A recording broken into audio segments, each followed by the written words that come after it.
अमलूक एक ऐसा फल है जो बिल्कुल टमाटर की तरह नजर आता है। इस फल को बहुत से नामों से जाना जाता है, लेकिन ज्यादातर अफराद उसे जापानी फल कहते हैं।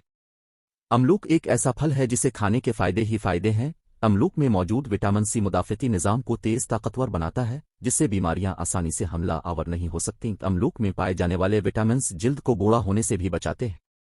इस फल में शुगर कंट्रोल करने, वजन में कमी लाने और कब्ज को दूर करने की सलाहियत मौजूद है। इसके अलावा कमर दर्द, गिले की सोजिश, खराश, सख्त जिस्मानी मशक्कत से पट्ठों की अकड़न और दर्द की सूरत में अमलूक का इस्तेमाल बहुत मुफीद है। अमलूक बड़ी आंत की खराबियों को दूर करने के हवाले से भी मददगार साबित होता है, जबकि इससे निज़ाम इन्हिज़ाम दुरुस्त रहता है। दिल के बीमारियों में भी उसका इस्तेमाल बहुत फ़ायदेमंद है। ये अपेंडिक्स के दर्द और मैदे की खराबियों को भी दूर करता है।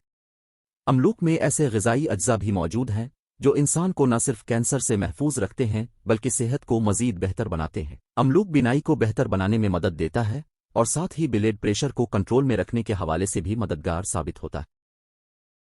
वैसे तो अमलूक गूदे से भरा फल है और उसकी मिठास भी बहुत ज़्यादा होती है, लेकिन अगर इस फल को तकरीबन 8 घंटों के लिए फ्रीज़र में रख दें तो इसका गूदा किसी मीठी आइसक्रीम से कम नहीं लगेगा। इस जमे हुए फल को बीच से काट कर चम्मच से इसका गूदा ऐसे खाएं जैसे आइसक्रीम खाई जाती है। ये मालूमात आपको कैसी लगी, कमेंट करके ज़रूर बताएं। वीडियो अच्छी लगी हो तो लाइक कर दें। अब तक के लिए इतना ही। मज़ीद मालूमात के लिए SG न्यूज़ नेटवर्क को सब्सक्राइब कीजिए।